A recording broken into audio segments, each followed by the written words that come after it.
Welcome to this week's edition of Black Authors Matter TV, where we interview the latest movers and shakers in the African American literary community. You'll meet some old friends, discover new ones, and stay abreast of the latest book developments around the country and even the world. So sit back and relax for the next 2 hours with Black Authors Matter TV co-hosts Gwen Richardson and Dr. Rhonda Lawson.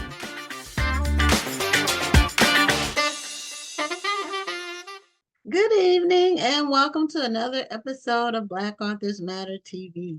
I'm your host for tonight, Gwen Richardson, and my co-host, Rhonda Lawson, will be joining us soon.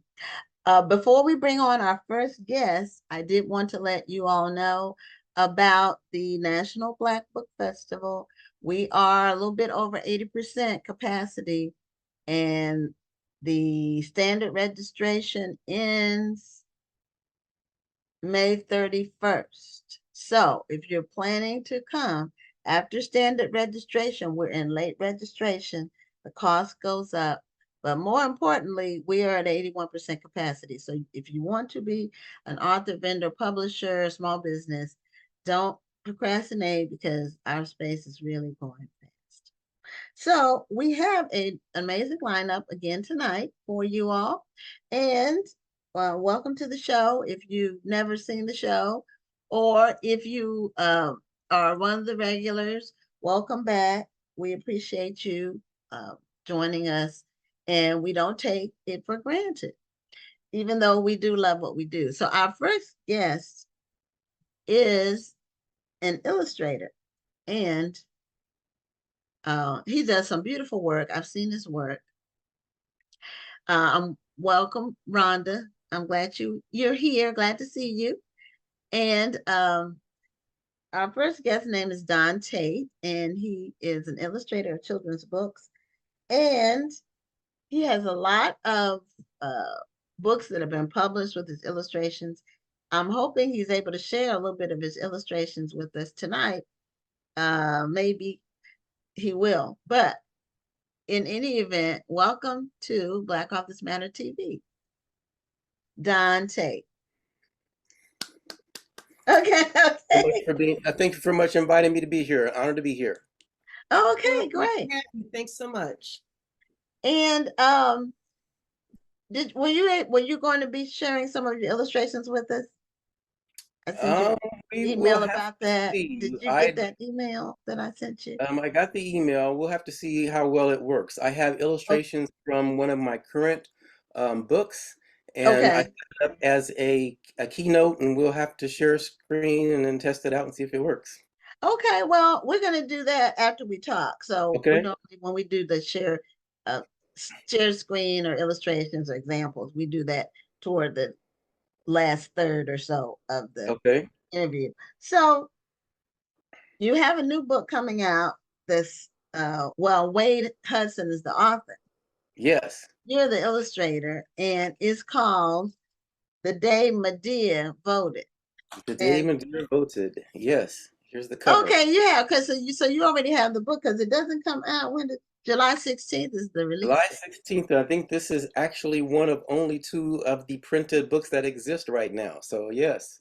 Okay, and that's beautiful. Now this is not Tyler Perry's Madear, so we don't want people to get confused about that.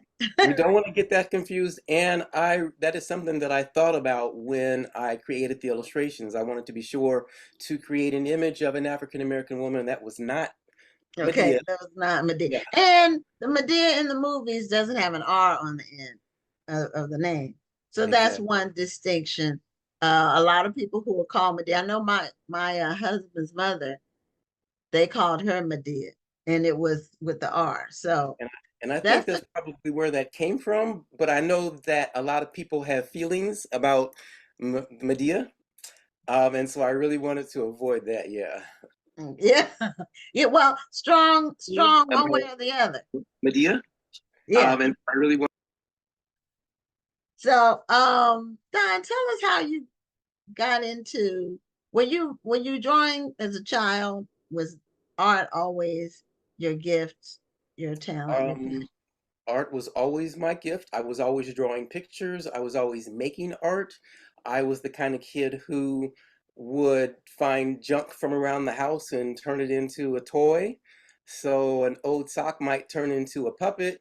Um, if I found some old yarn, I might make a wall hanging, either through braiding it or, weaving it or whatever. I just kept my fingers busy creating and making things. Yes, I was always the art kid. Yeah, I found that people who have the art talent, it manifests itself very young.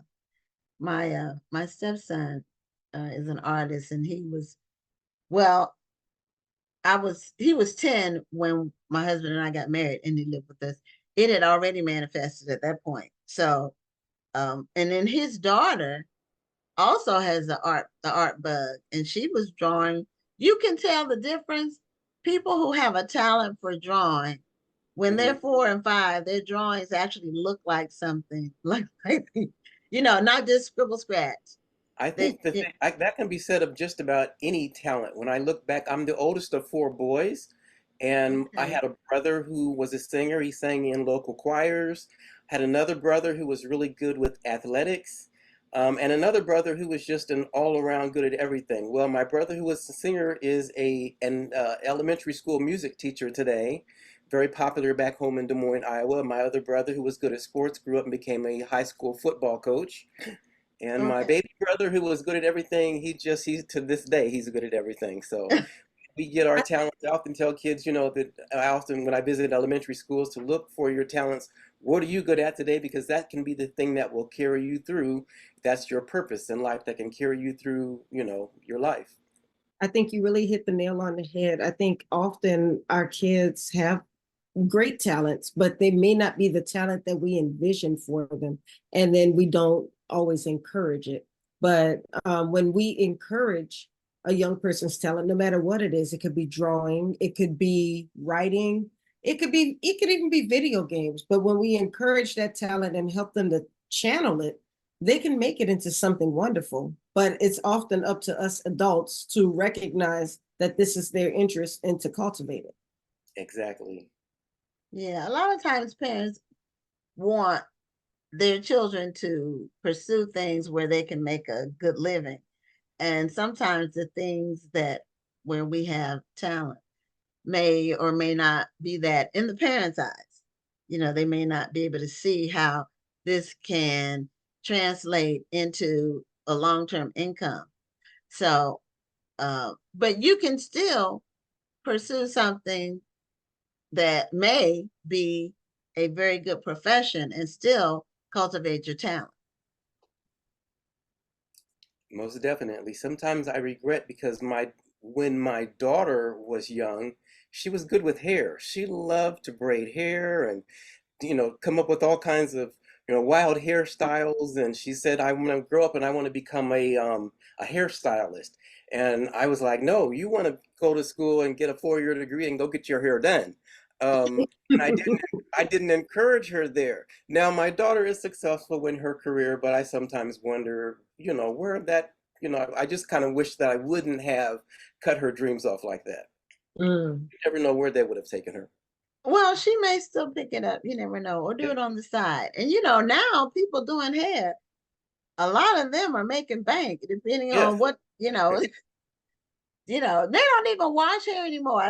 Who told me? Did you tell me that, Rhonda, or some other people? But When you go get your hair done, they don't shampoo it anymore automatically. They expect you to a show lot of up people don't with your shampoo in hair. hair anymore. They charge extra Yeah, for yeah, that's not included. that. So you never know. A lot of it sounds like yours.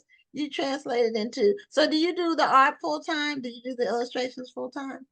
Today I am a full-time author and illustrator and speaker. So yeah, I write for I write for stories myself that others illustrate. I illustrate other people's stories and I also write and illustrate my own stories.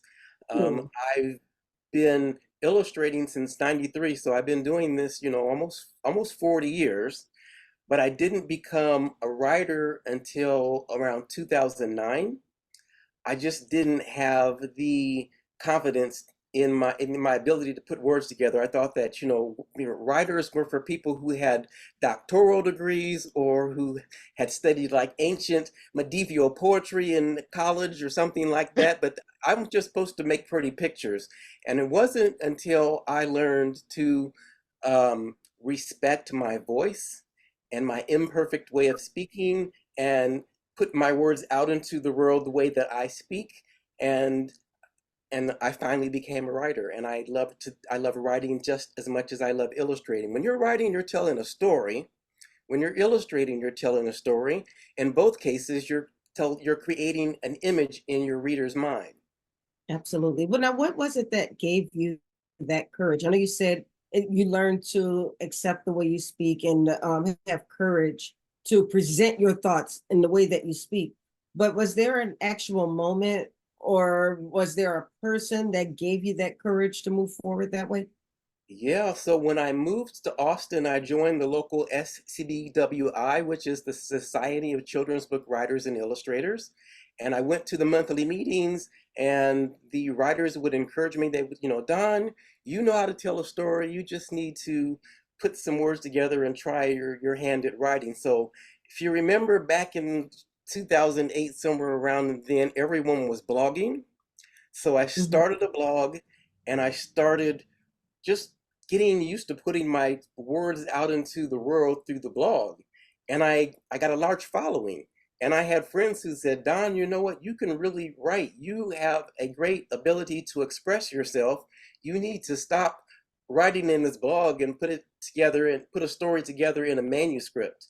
And I remember the person who that was. Her name is Cynthia Lydick Smith, who is a local author here in Austin, who said, Don, you can write. And when Cynthia said that, I believed her, and I've been writing ever since. That's awesome. Well, that is great. Yeah. Because it takes courage to not only do it, but to listen to people who are encouraging you. Because there are some people who get years of encouragement and they never move forward because they still doubt themselves. So the fact that you were listening to people who encouraged you and then you move forward, that takes a certain amount of bravery, and it worked out. Your books are beautiful. Thank you so much. Yeah, it is a brave thing as an artist to create something and put it out into the world, because everyone's not going to like your art. Everyone's not going to like your painting. Everyone is not going to like your words. And so over the years, you have to develop a thick skin and just understand that art is subjective, and that's okay, but still make your art and still put it out into the world. Absolutely. And that's true when you write books as well. It's subjective. There's some objectivity to it in terms of maybe grammar, but one person can think a story and that is one of the things too that I was afraid that people were going to make fun of my grammar, and I was afraid. That's what editors are for. But that's what editors are for. But also, my imperfect way of speaking, my bad grammar, that's the way my grandmother spoke. That speaks to my family history. That speaks to my heritage. And there's nothing wrong with not speaking perfect Queen's English. We need to simply embrace our language, the way that we speak it, and tell a story in our words. And between the creator and the editor, we'll put a story out there that is authentic. Well, authenticity is important because that makes it unique. Because anybody can be a cookie cutter or copy other people's work. So now, do you know the number? How many books have you illustrated, and how many books have you written? And if there's an overlap, you can say that there's overlap. So, I don't know the exact number, and that's because I started off as an illustrator in educational publishing. So I illustrated many 8-page, 16-page basal readers, which are basically books that are used in the classroom as part of a larger reading program, but they're still books. Books for the trade, I would say, that I have written and/or illustrated. So I say I've written and/or illustrated more than 90 books altogether. For the trade publishing, it's around 20, 25, something like that. Oh, okay. Wonderful. So are these a wide variety of authors, or do you have authors you illustrated for more than once? You know, So do you have it's a some wide, that ask for you when they're doing a book, when they get a book signed? yeah, so it's been a wide variety of authors. The way it typically works is an author sells a manuscript to a publisher, and that publisher works with a pool of illustrators, and the art department will and the editor will get together and say, "Hey, this illustrator is a perfect match for these words," and they will reach out. My buddy Chris Barton, who lives here in Austin, we started off as writing critique buddies, but then we've gone on to create two books together. One of them is called Whoosh, Lonnie Johnson's Stream of Inventions, and it's the story of the inventor of the Super Soaker Squirt gun. You remember Okay, back in the Yes. and that was back in the day, everybody would use that Super Soaker. an And African American man invented that, I it was an believe. African American inventor who, Okay. yeah, to this day is collecting royalties on the Super Soaker. So yeah. And then the other one is called The Amazing Age of John Roy Lynch. And it is the story of a man who was once enslaved and became one of our country's first African American speakers of the House. Oh, And okay. this was all in the But so it backdrop was of right after Reconstruction. Reconstruction. Okay. Exactly. Okay. Yeah. Yeah. A lot happened right after Reconstruction, and then it got shut down, and then it had to resurface again 100 years later. Yes, history So repeats itself. They say we're going through a third Reconstruction today. yeah, I don't see that. But anyway, I don't want to go there. So anyway, um now when you um illustrate something, do you have a signature look to yours, or do you have a variation? Like some people's work, you can see it. If you pick up, there's one particular illustrator that I know. If I see a book, I know that it's him. It You doesn't know, matter which author it is, multiple authors. yeah, Um, a lot of artists, they have a signature look, with their stuff. Like Jonathan Green has this vibrant colors, hmm, and Ernie Barnes, he has the own elongated yeah, characters. yeah. So what would you say is do you have like a certain thing that you do? The You know, Don Tate treatment. oftentimes my readers tell me that they recognize my artwork when they see it, because I mean, I'm creating the artwork, so it's going to have that Dante look. However, I've always strived to create a slightly different look with each book. I know that in art school that a lot of illustrators, a lot of artists are encouraged to develop a particular style and that be your signature style. And I get that. However, for me personally, that does not work. I would be one bored artist if I got up every day and I could only paint in oils, or if I was only going to create in scratchboard, or if I was only going to create in watercolors. So I like to try all of the above. Today, mostly I work, you can't see it here, but this is a 32-inch Cintiq, which is like a great big iPad that I draw and paint on digitally. So with this Cintiq, I can paint, I can draw, I can use chalk, I can take a picture of the clouds and paint a picture with the clouds.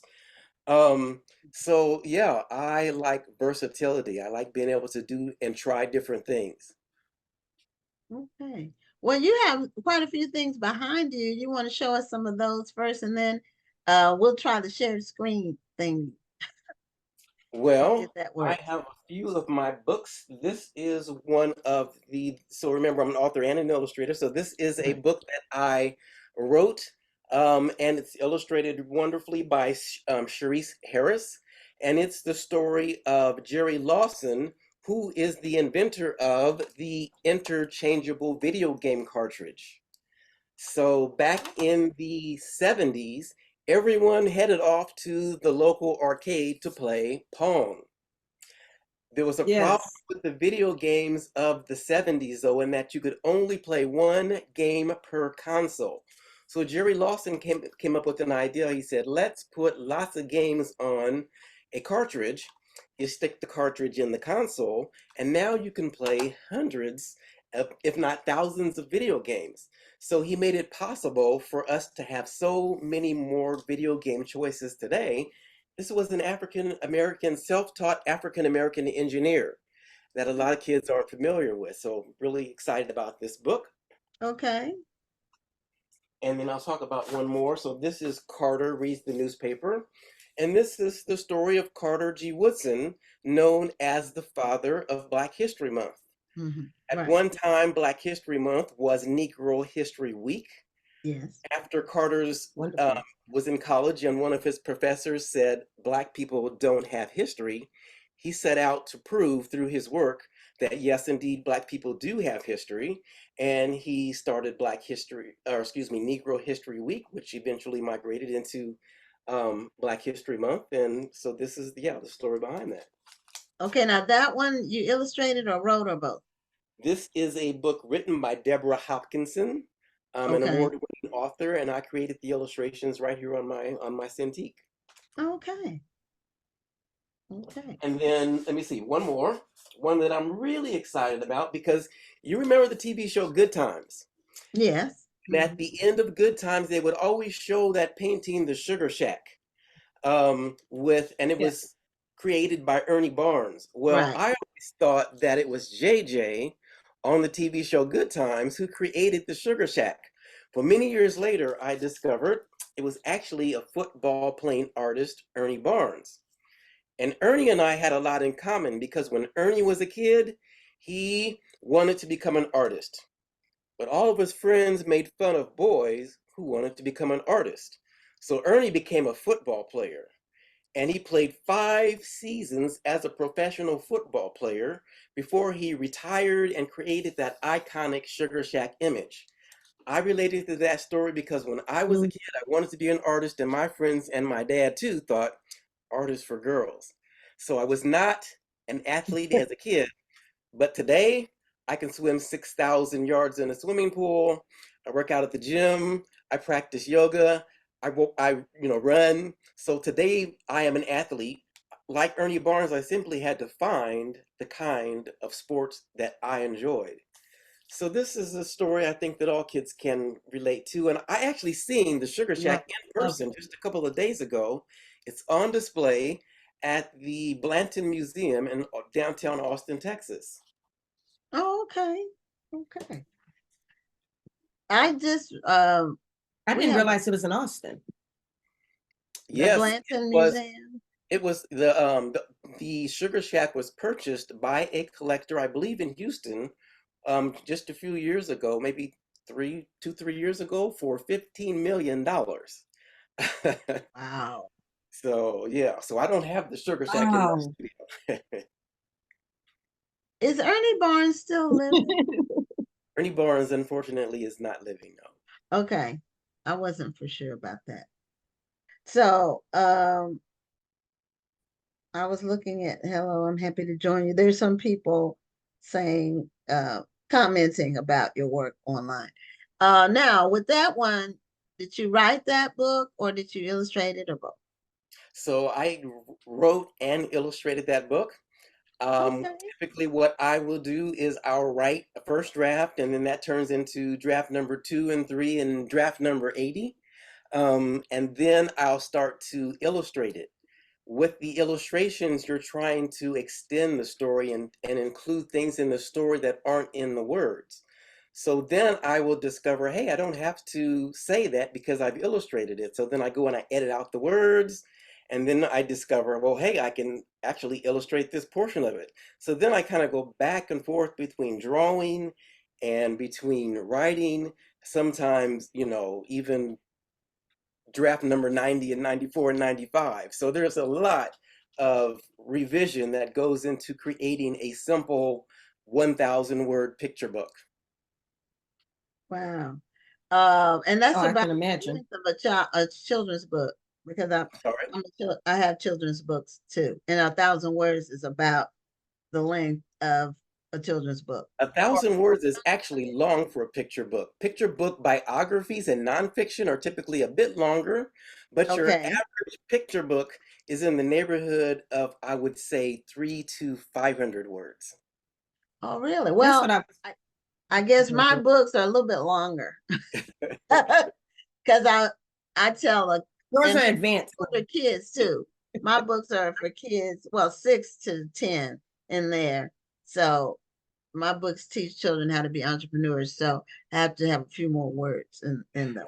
But that makes it simple for an editor when you have only a few words. So we ready to see if we can do some screen sharing and look at some So the only piece that I'm prepared to share today would be some of the illustrations from the book The Day Madear Voted. And so I will kind of share I'll attempt, if this works, to Okay. share the illustrations. I'll share so you saw the cover. This is the cover. The Day Yeah. Madear Voted by Wade Hudson, written by me. I'll try to share the screen. Okay. See if this actually works. Sharing screen, I need to share Keynote. And I think that I opened up on the wrong slide here. Let me go here. And so The Day Madear Voted is the story of two young boys who get to learn about the voting process through their mother, who votes for the very first time in 1969. So on this particular illustration, Madear, you know, she's standing in her living room. She has on her best dress, and she's announced to the boys that today she's going to vote. And then here she's about ready to explain the history of African Americans and voting. The fact that that oftentimes African Americans, we had to really fight for the right to vote. That oftentimes we had to pay poll taxes or even guess how many jelly beans were in a jar before we were allowed to vote, if we were allowed to vote at all. But on this day, Madear is excited because she's going to vote for the first time, and the boys follow her along. They go to City Hall. There's a lot of excitement in the air. And this reminded me of the time when I was a kid and I would go to the polls with my mom. And I was so proud of my mom because she would cast her vote and she used her voice. Some of the people who are standing around, they're looking at her. They're not real happy that an African American person is in line to vote. But Madear is going to vote anyway. She goes into that voting booth. She comes out. She's practically floating with happiness. And the boys, they're cheering her on. This opens up conversations about the fact that, you know, possibly in the future, that there might be an African American president. And the family kind of ponders that. We move ahead in time. Madear goes to vote every year. And then in 2008, Madear has aged, the boys have aged, and they're going to vote with their mother. And they get to vote for Barack Obama, who becomes the 44th president and the first African American president of the United States. And this was a very touching scene for me, and I think for a lot of African Americans, because I can remember that night when Barack Obama was elected president and the joy that I felt and the emotion that I experienced on that night. And I tried to pour all of that into this final scene. And I think that is the last illustration. The last. And so I'll figure out how to stop sharing screen here. Well, everything is so beautiful and detailed. And kudos to you for your beautiful work. The story as well as. Thank you so much. I appreciate that.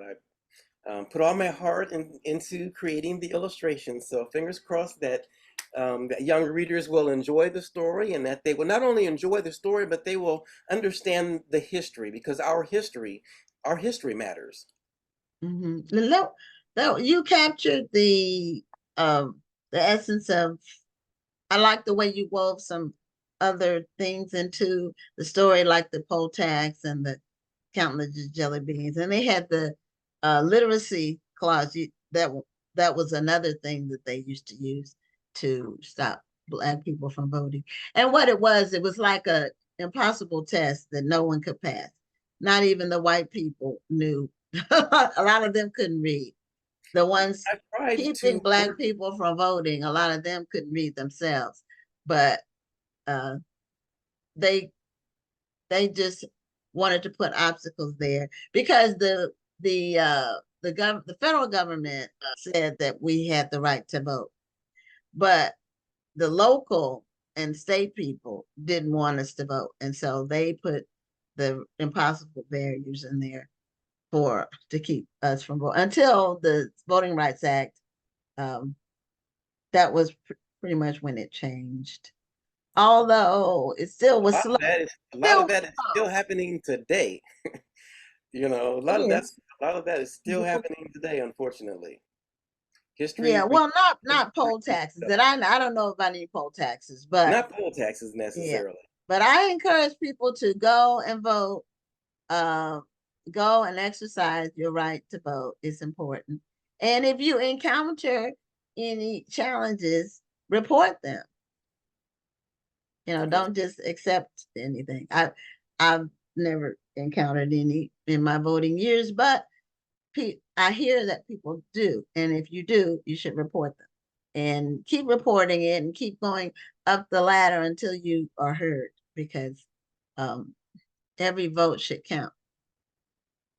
So now, do you accept are all of your works basically through publishers now, or do you accept any private individual or author clients? So I do work through a literary agent within trade publishing. So I I typically just work through my agent. Now I did over the spring I wrote a book for the educational market. I can't really talk about it. They told me I couldn't talk about it, but I wanted to kind of stretch myself and give a try at writing a it's a picture book, and I can say that the subject is weather, but it is not a trade picture book. So this will be a book that will be used in as part of the classroom and teaching about weather in the four seasons. Oh, okay. Okay. Well, that's great. Well, we're at the end of our time, and Don, let people know how they can maybe the one do you ever illustrate things and show them to people, like put them on Instagram, or is all of your work now basically with books and things like that? So I do have an Instagram page, and it's real easy to find Devas T, DEVAS underscore T, which maybe isn't that easy to find, but and the same as Twitter. I'm on Twitter as well, and I've even been experimenting a little bit with TikTok. So I will often create an illustration, like in Procreate, and then post the process on TikTok. So that the young readers can see how I create my illustrations. Yeah. Okay. Oh, okay, And then my great. website, which is dontate.com. Okay, your name.com. That's easy. So Rhonda, were you able to get the Instagram information? Because Rhonda's the one that puts everything on the in the chat. So it's a DEVAS underscore T. Type that in and Right. you'll see Don Tate pop up.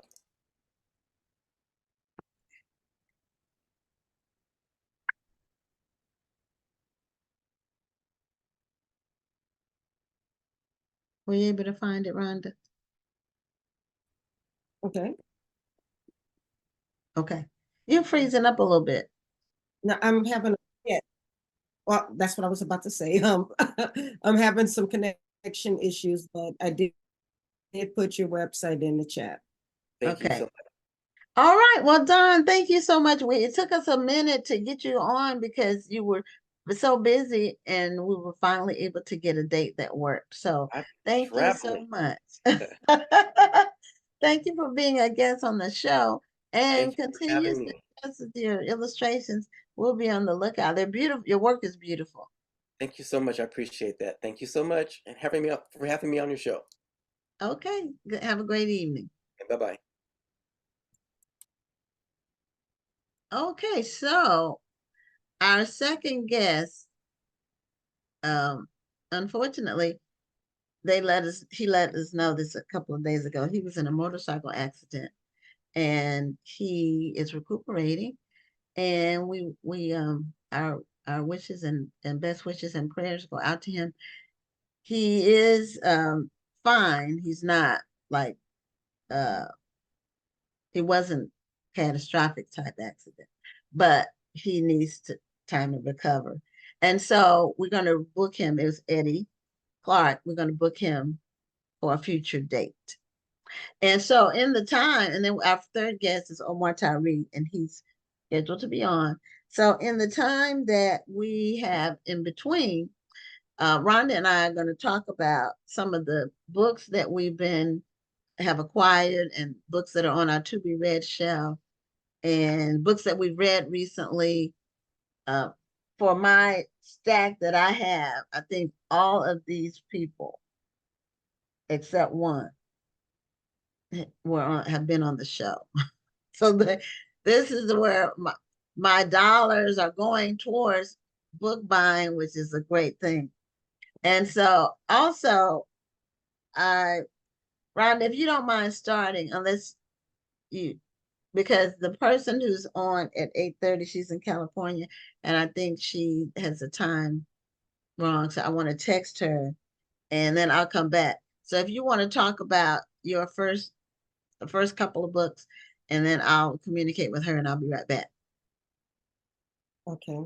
So um I actually started reading Mary Monroe's books. The first book I read was Mrs. Wiggins, and I absolutely loved it. I loved the storyline. It kept me going. So I really enjoyed that. And then since it was a series, I went ahead and read Empty Vows. So let me see if I can pull up these covers for you so you can see them. But I've been reading somebody because as most of you guys know, I'm an audiobook reader. So I do a lot of listening to audiobooks when I'm traveling because I'm traveling a lot, and also when I do my power walks. So that was how I was able to get Mrs. Wiggins done, as well as Empty Vows. And so the third book I'll be starting on is actually a physical book, and this is the third in the series, Love, Honor, Betray. So I'm looking forward to reading this one because I felt like I was left hanging a little bit with Empty Vows. So it looks like Love, Honor, Betray kind of picks up where Empty Vows left off. So I'm into this series, and then I found out there's also a fourth book in the series that is about other characters who live in that same neighborhood. So I'm looking forward to reading that one a little bit later, but I haven't decided whether that is going to be audio or if I'm going to do the physical book. So I actually kind of told y'all about 4 different books, but Mary Monroe was actually on the show not long ago, and I told her, I said, you did that with I'm trying to see if I can pull these covers up for you, and hopefully you guys can hear me because I was having some connection problems a little earlier. But let's see, here we go. All right, so this is Mrs. Wiggins. This is the first in the series. And the storyline is pretty original, if you ask me. I enjoyed the storyline. I was actually a little surprised because I wasn't exactly sure what Mrs. Wiggins was about before I started reading. And then the next book was, like I said, Empty Vows, and I'm gonna try to show you a cover of that one in a second. And then I showed you Love, Honor, Betray, which is the third in the series. So if any of you have read any of these books, I would love to hear your thoughts on it, or maybe comment in the chat. But I'm really enjoying these series. And it's also interesting because of the time period in which it took place. Just listening to how much people were paid, like $5 a week, $10 a week was big money. It kind of shows you how things have changed along the years. So let me know what y'all thought about this series if you read this series. And if you haven't, get on it because I'm telling you, it's very interesting storylines, very original storylines. And it's something that'll keep you going. Like I said, I like Mrs. Wiggins. a little bit better than I did Empty Vows, but I'm looking forward to jumping into Love, Honor, Betray, and I'll be doing that tonight. So now that Gwen is back, she can talk about her books. Okay, I also read the whole series. So I will say Mary Monroe has her own way of writing. It's unique to her. She can keep a story going. She can tell a story. She can make some characters. She's really good at it. And she has her own lane. Only she writes like this in her books.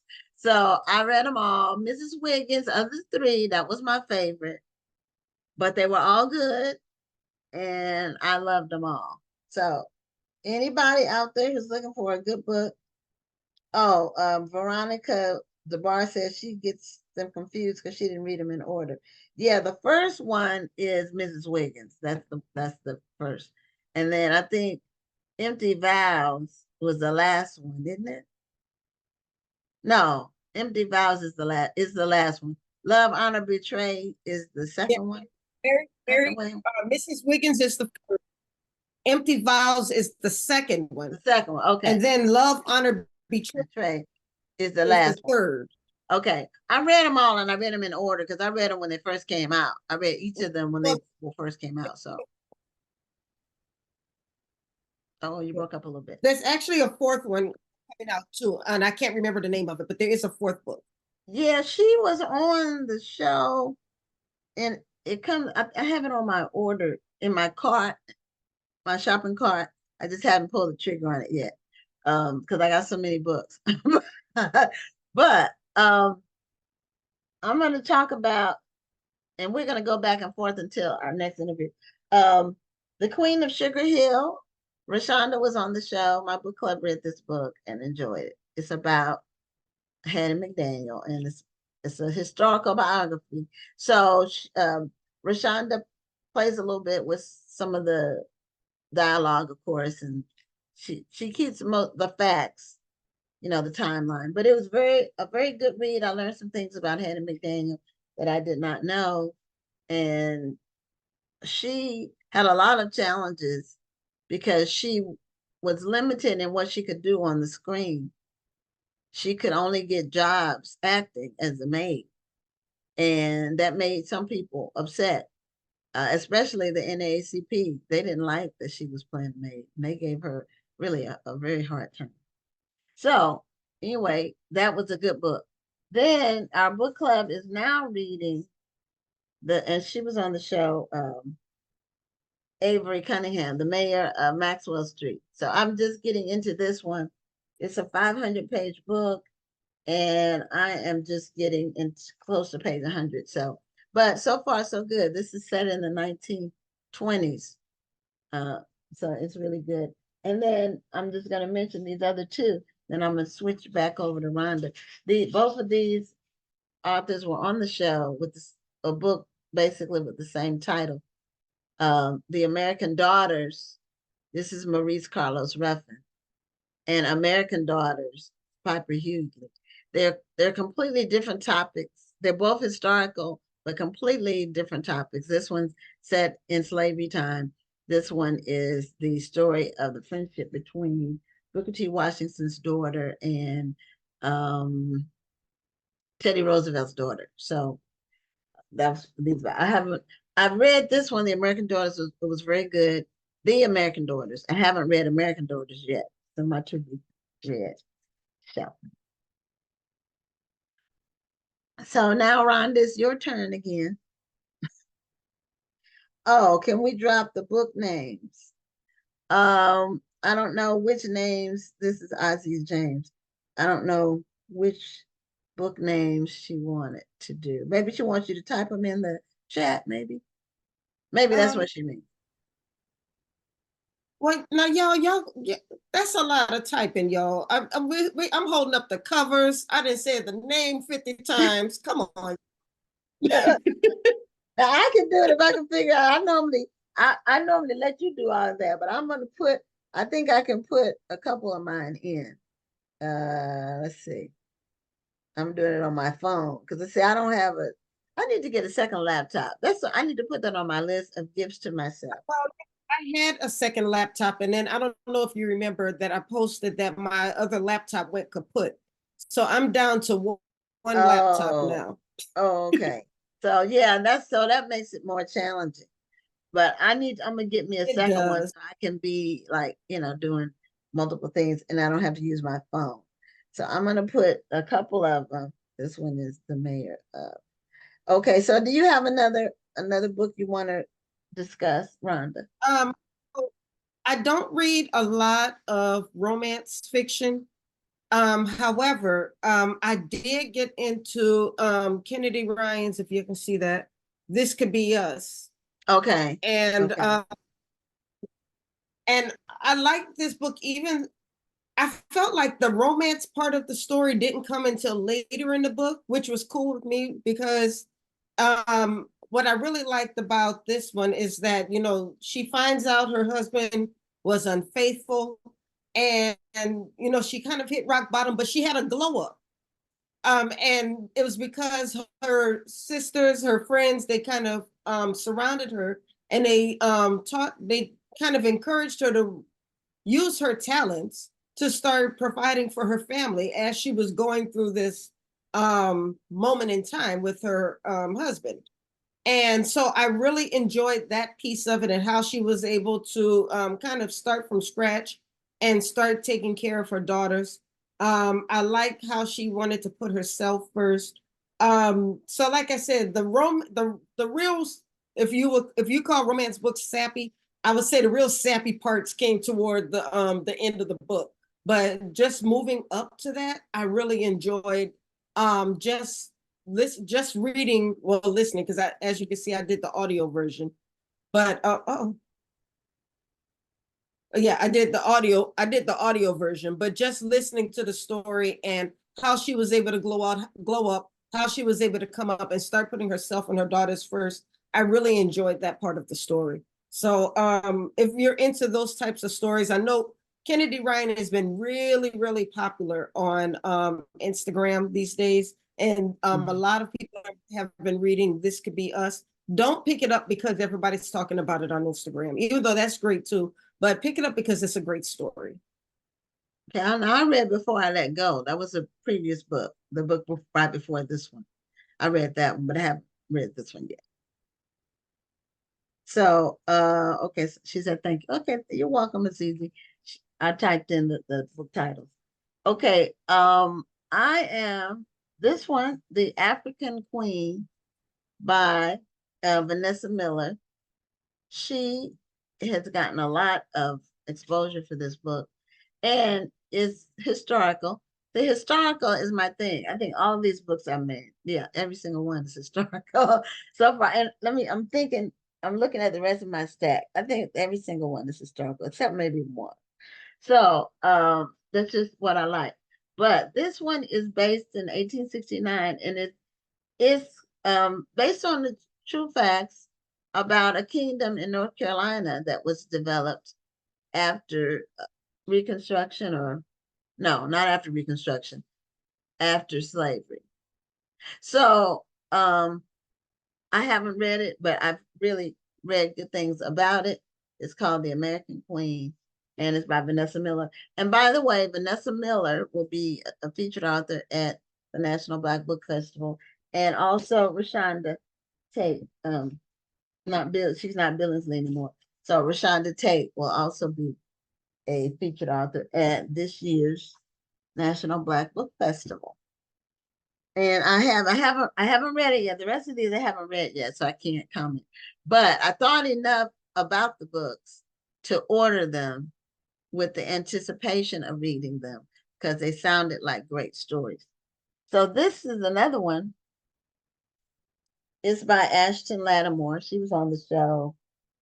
Well, Vanessa was on the show, I want to say 3 months ago, and Ashton Lattimore, it was maybe 2 months ago. All We Were Promised. And this one is set in 1837 in Philadelphia. So the reviews are really good for it, and it sounds like a great story. What I really need to do is like be able to take a month where all I do is read, and that's never going to happen. But The closest I came was a 10-day cruise that I went on last August, and I was able to read 4 books on that cruise. So, and that's when I can just sit and focus, and there's no distractions. On a cruise, there's very little TV even. You can watch stuff on your laptop or your phone if the Wi-Fi is working. And even though you're paying for Wi-Fi on these ships, it's still it's not, it's iffy. It's not that great. So that's I have 2 more after this, but I'll let you go, Rhonda. And by the way, I'm gonna go ahead and say this on the air. Rhonda and I, since last week, we decided we're gonna be at the Harlem Book Fair this September, and we're gonna have a tent, and we're not gonna be selling books. We're gonna be selling t-shirts, our line of literary t-shirts that we have. And then Rhonda has some t-shirts and book baskets she's gonna be selling. And we're excited about that. Have you ever been to the book fair as a vendor, Rhonda? I've only been to the Harlem Book Fair once, and I was there as a participating author. So I sold my books and I got to read from the stage. And then I think the following year I moved to Korea, so I wasn't able to do it there. So I'm looking forward to. Oh, okay. And now this is the first time I'm hearing that you were in Korea. You never told me you lived in Korea. You told me about Brussels, Belgium, and England, Germany, and somewhere else you said you were. But because I know your dad was in the service, right? So you grew up living in different places. Mm-hmm. And then since you've been in the military, you've been in different places. Right. Well, I was in the military for that 2 years I was in Korea. Okay. So we need to ask Max, because Max Rodriguez is the founder of the Harlem Book Fair. We need to ask him if we can be on the stage with our stuff. I didn't ask him that. We need to ask him that. I'm gonna try to get everything I can out of this trip, because I hadn't planned to go back to New York, but I am gonna go for this, and I have some hotel points I can use for my hotel stay. So I'm looking forward to being around a lot of people and being able to show our new line of literary themed t-shirts to a large audience. Because everywhere I've been where I had those shirts, they sell themselves. It's just a matter of how many people. It's a numbers thing. But I've had very good success selling. So do you have any other books? Well, yes. I just finished reading Yellow White. Wonderful. Excellent book. Yes. Well, she did a very good job with describing some of those scenes. You felt the pain along with the characters. I think that was probably one of the best aspects of the book. And I also like how when she wrote certain things, she didn't give me it didn't feel like she stopped telling the story just to give a bunch of history. She was able to reveal certain things, like for instance, the medications, the natural medications that the main character and her mother used. She didn't go into this long explanation of what each medication did. She just said, and she made some tea made with such and such and such and such. So I like that. I didn't feel like she was doing commercial breaks with the stories per se. So that made me want to look up, because I like a lot of natural hair care and skincare myself. Made me want to look up some of those things, but I didn't feel like she stopped telling the story in order to explain those things. So I love it when an author does that. I think more authors should do that. But I think she did it in a masterful way to where it didn't take away from the story and make you stop wondering what she was talking about. Yeah, the author is Sadiqa Johnson for that one. Right. And she really made you feel the pain of the main character. The angst. Pain is not the word, because it was pain, but it was more angst. Just you could imagine what she was feeling and how you would feel the same in the same circumstances, and how you would handle it. It just reminded you of the things our ancestors had to deal with and the things they had to survive for us to be here, because if they had given up, And it we wouldn't be here. also reminds you of what a lot of us um are going through now. Like for instance, how the character was told, well, you're really pretty, so you're not going to have it as hard as everybody else. And we've heard people in today's day, in this day and age, being told the same thing. Well, because you're pretty, you're not going to have it as hard as other people. And some people even call it pretty privilege. So when I heard that line, that was what I thought of. On last year, I had a panel discussion about colorism, and that was one of the topics that was brought up was the notion of pretty privilege, and how some people who are considered beautiful have it a little bit easier, or are thought of. I'm not saying that they do have it easier, but they're thought of as having it easier than somebody who may not be as pretty. And if you ask that so-called pretty person, do they have it better? Most times they're going to tell you, no, I didn't have it any better. My experience may have been different, but it wasn't any worse or any better than someone else's. Yeah, I was gonna say different instead of necessarily better. Because if you look, a lot of times if you look at people who are considered to be beautiful, they have challenges with relationships, um, just like everybody else, but maybe more so. Uh, Halle Berry is one that I could think of, that, and Dorothy Dandridge, who Halle Berry played in the film, had the same, she was considered to be, pretty beautiful, and she had challenges with relationships. So all that glitters is not gold. Everything is just not necessarily what it may seem to be, easy or simple, but it it has its own challenges. Whatever situation you're in has its own set of challenges. So next I have this book. I haven't read it, but our book club, I'm in two book clubs, but the one that's monthly, we picked Tanana Reeve Dew's book, The Reformatory, as our, let's see, as our book for I think this one is for, okay, the mayor of Maxwell Street is for June. So this one's for July. And it's a thick book as well. So I think this has 570 pages. Yeah, It's I good. have it on audiobook, and I'm going to be reading it soon, and it's 20 hours and 51 minutes on the audiobook. Oh, okay. I tell you, I had never listened to a book. And I tried to listen to a book. Yes, I would never read. I have to. Yeah, I see. When I'm in my car, I listen to music. So a lot of people, when they commute, they listen to books when they commute. But I love music. So when I'm in my car, if it's 10 minutes, an hour, or however long it is, I'm listening to music. So, and I try, when I tried to listen to a book, I said, oh, maybe it'll be better if I read along and try to see. But I read faster than I can listen. So, and I could see that and I sped it up. You can do it on different speeds. I tried that. And really, it just made it more, I don't know. I retain it better. Now, do you find that I retain things better reading them than listening? Because listening, you can go one ear and out the other. Seems like. It kind of for me. It sometimes it depends on how exciting the story is. Okay, maybe that's Now it.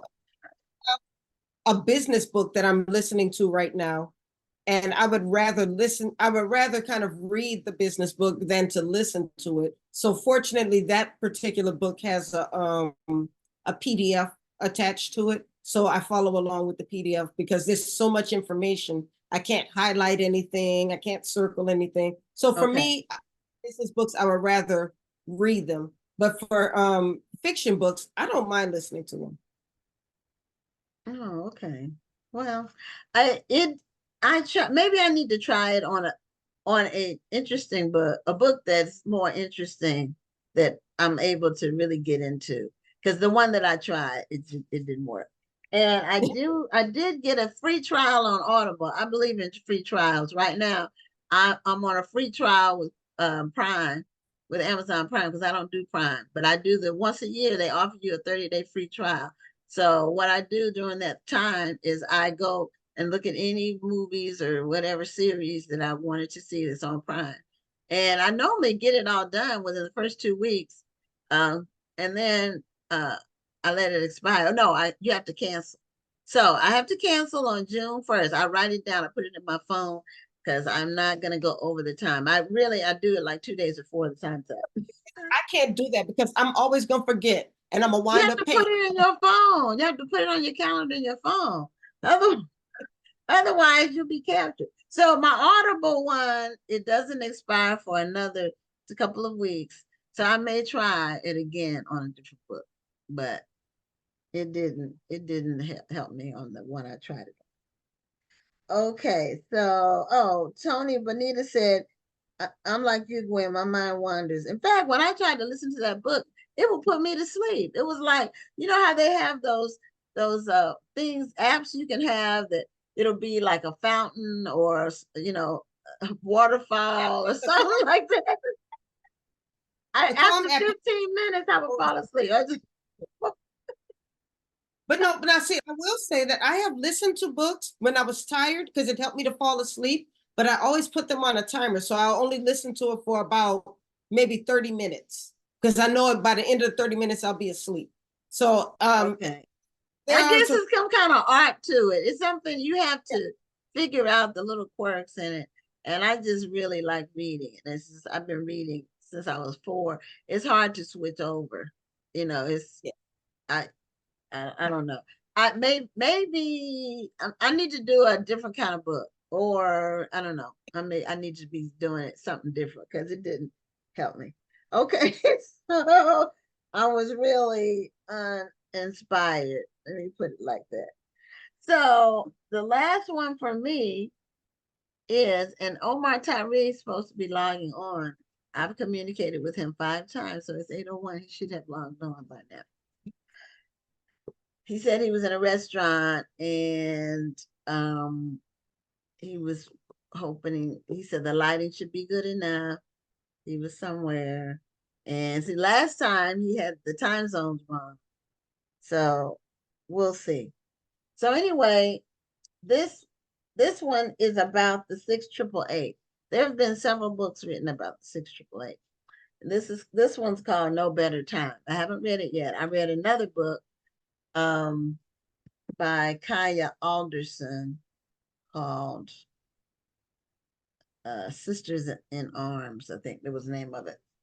But this is about the battalion of World War II that did all of the work with the postal, reading letters and making sure that the mail got to the soldiers that were in sometimes overseas and sometimes domestic, but making sure that they got their mail, their letters that their loved ones were sending to them. And sometimes they weren't adequately addressed, and so they had to actually locate the people. So this topic has come to light and become of interest in books for because this is the 3rd book that I'm aware of about this same topic. And then Tyler Perry was doing a movie about the 688 as well.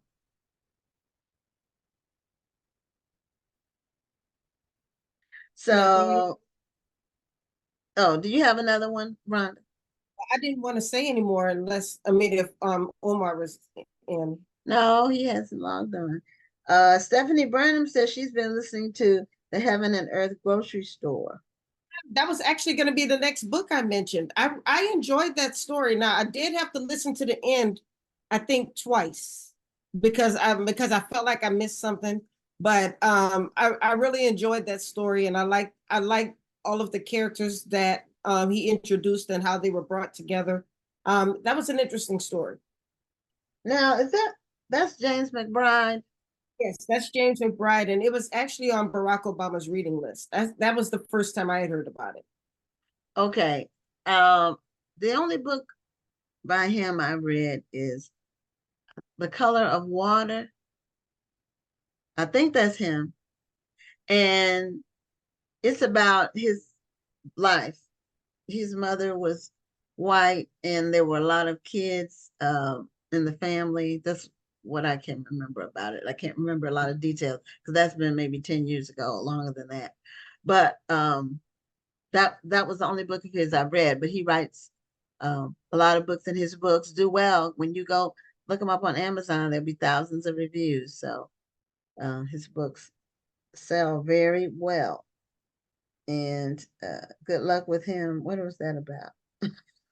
Tony, good luck. Okay, so I may have to go off screen to see if I can communicate with Stephanie said he did write The Color of Water.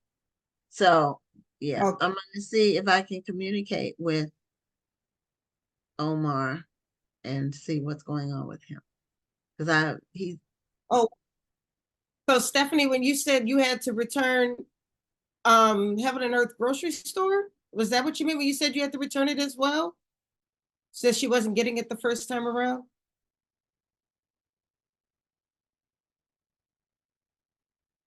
Okay, hopefully she'll answer in a second.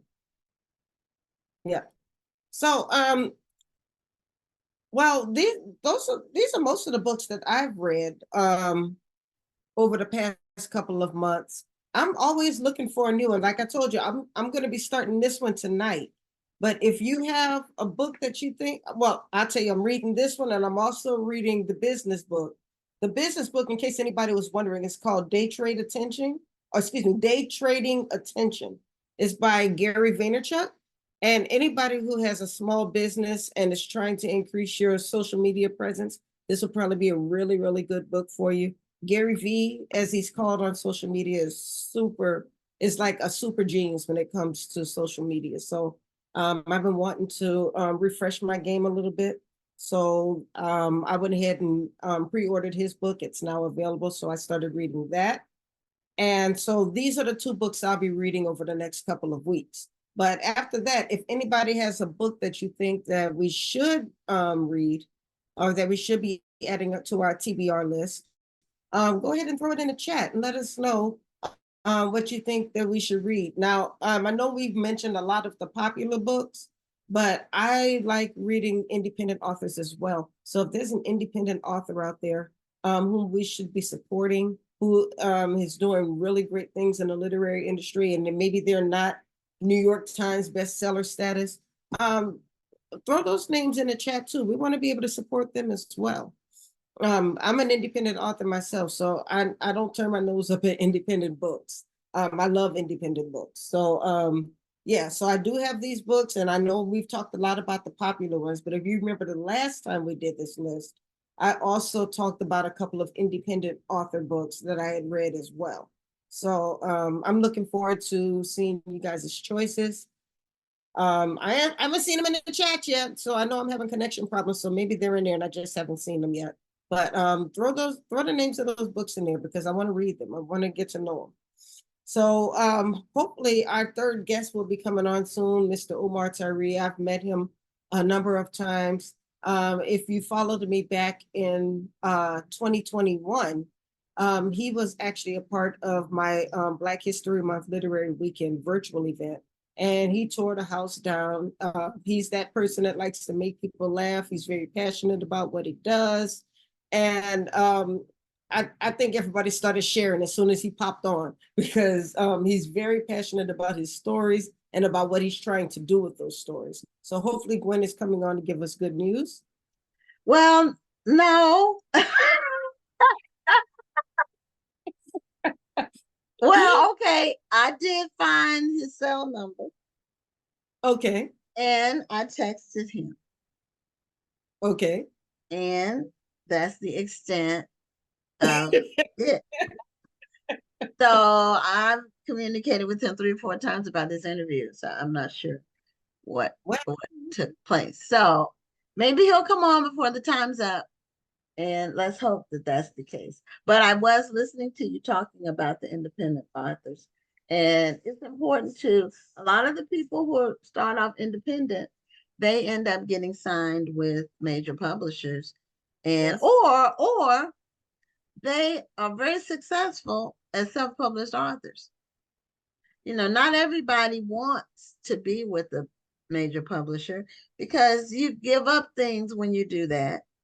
You Very get, everything is a give and take, and you have to decide what's most important to you. And This is all the time when they say that they're independent, they want a big publisher deal. I'm like, there are a couple of things you have to realize about that. Number one, do you want to work on your timeline or do you want to work on someone else's? That's the first thing you have to consider. The other thing you have to consider is you're going to give up some of that control that you have over your product. And then the other part is if you get a huge $10,000 advance that everybody says that they want, you have to sell enough books to pay that advance back. An advance is not a loan. An advance, an advance, or a grant. yes, Those and it's are better. It's not a grant. and if you're not selling enough books, you will basically be working for that publisher forever, trying to pay that person back for the amount of money that they paid you. So sometimes you don't want that $10,000 advance, and sometimes you don't want to be beholden to a national publisher. I know it sounds good, but you have to really weigh what it is that you really want out of this business, and then you have to weigh what you have time for and what you're willing to give up in order to get that. Yeah, and there's a lot of other things that occur. For one, yeah, if you get the $10,000 advance or 50 or whatever the amount is, they used to give big advances. Now the people who get those you have to already be well known to get a big advance. Yeah. But you don't really see a dime for 2 years. A lot of people don't realize that. Once you get the advance, it takes normally roughly 2 years for your book to come out. And then, you have to have sales for a while to make up whatever the advance was. It's an advance against future royalties is what it is. So you have to sell enough books to pay that money back to the publisher before you see a dime. So you're looking at, it could be years or never, or, so it's not the road to riches that a lot of people assume it is. And then you have to share 15% with your agent. Everything you make, the agent gets 15% forever. Mm-hmm. So that's another expense that you have. And because even not with agent anymore, they are the ones who negotiated that book deal, and you would have entered a contract with that person. So even if you're not working with that agent anymore, if you have not convinced them to give up the 15% rights to your book, you're still going to be paying them. Right. And they can, the publisher, when they buy your rights, they can, they can change whatever they want.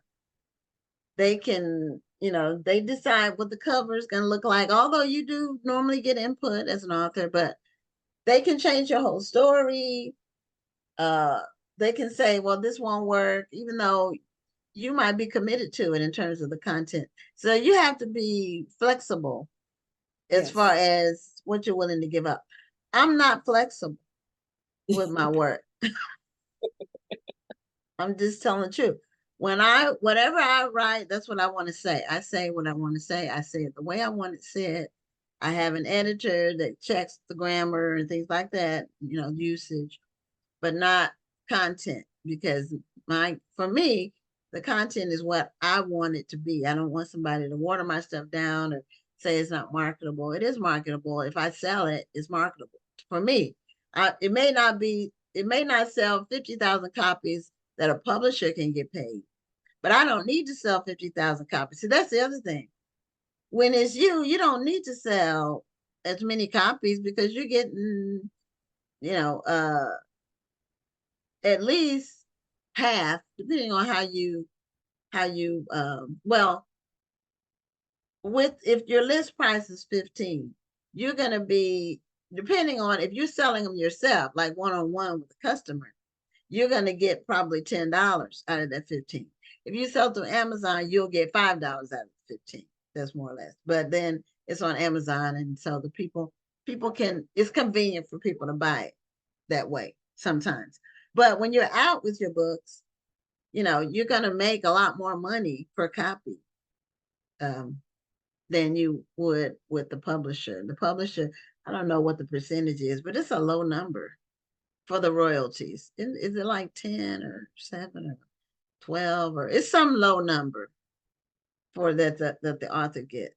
And I've never had a book deal. I never tried to get a book deal, so I don't know what the exact number is.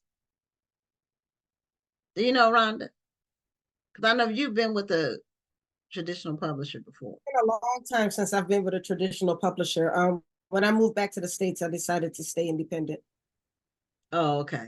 Okay. So, we've had people on that talk about that, we've had agents on that talk about the process. We recently had LaShara Lee, she's an agent. We've had Sharon Elliott, she's an agent, and we've had Michelle Lindo Rice, that's another agent that we've had on. So they talk about the agency business and how to get signed and so forth. So I mentioned that fourth book in Mary Monroe's series. It's called Double Lives. That's the fourth book. Right. And that one is the same town, but it's different characters. The main characters are different. Right. So that's why I said it's kind of about some other people who lived in that same town, that same neighborhood.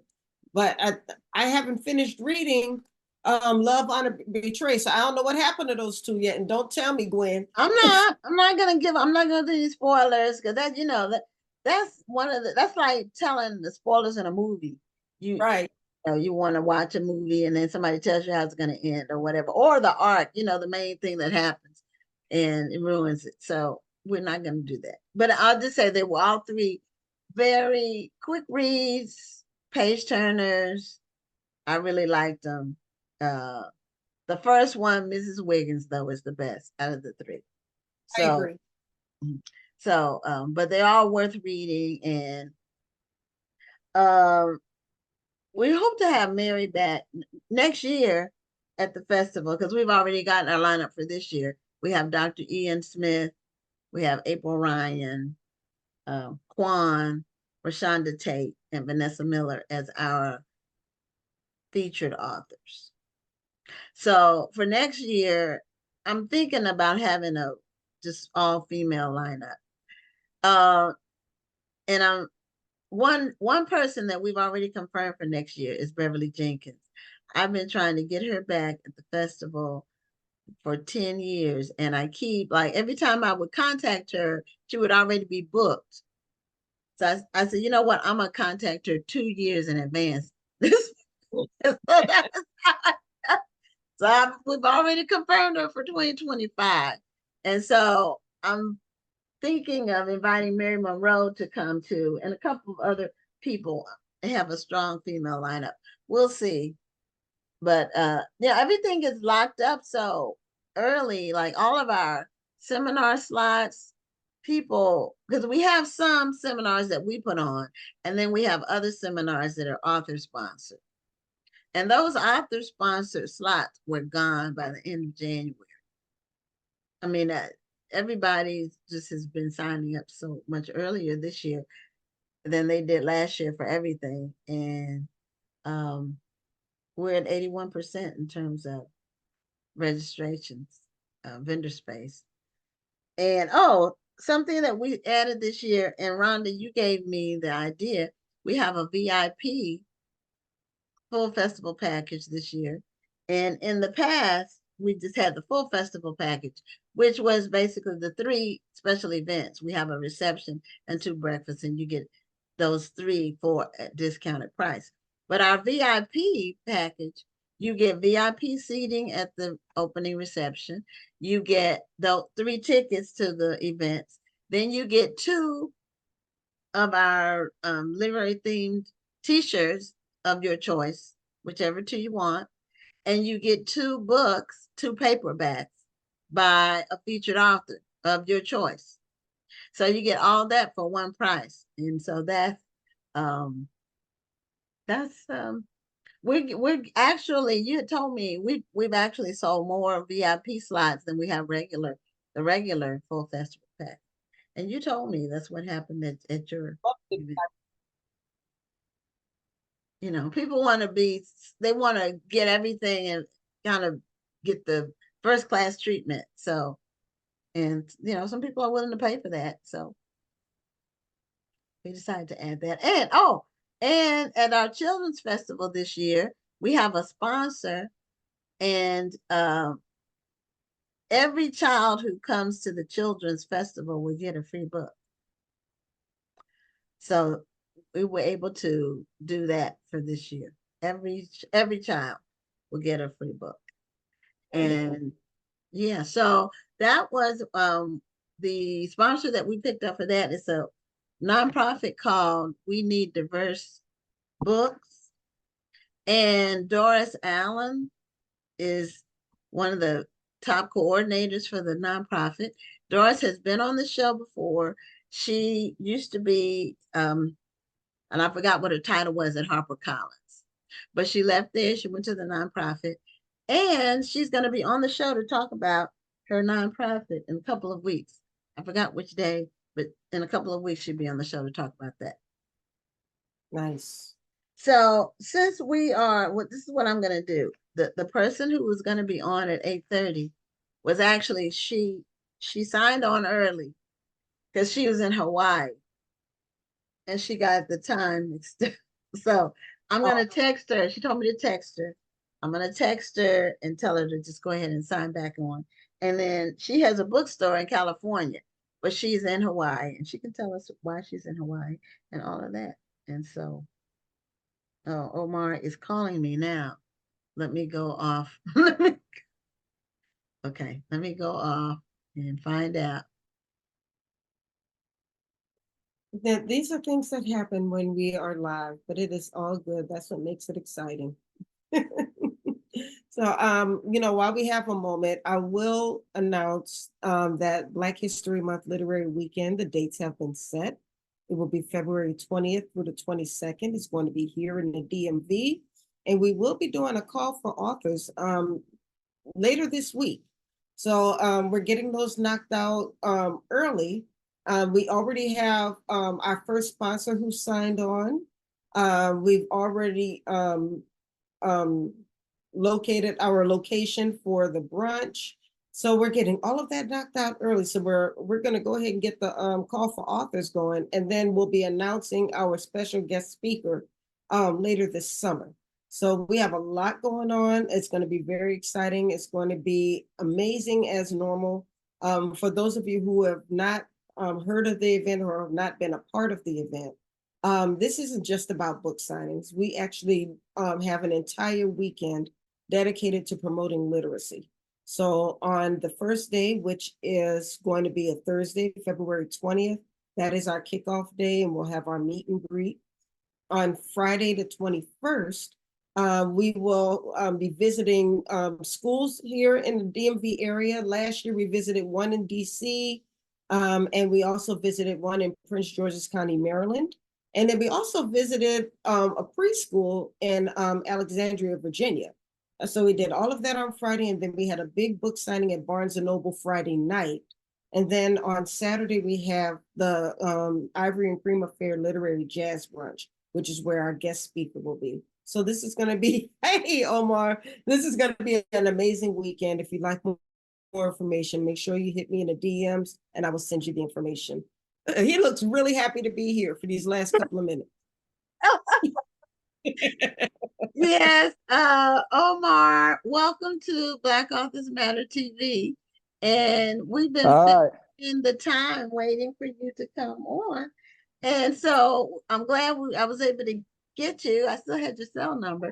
And who is in control? So that's your shirt is connected to your book. Right. Okay. What stars? Well, say it again. What stars connected to my book? No, your T-shirt. Oh yeah, definitely. I got a bunch of ideas. You know, who's in control? We're out of control. We need control sometimes. So I got like a whole bunch of ideas where you can put that control word in there with the control issues that we have. You know, he is out of control. Control yourself. Stop it. You know, that kind of stuff. So yeah, the book is all about the control issues that we have in America. And I'm going to wear shirts the whole tour that deal with that.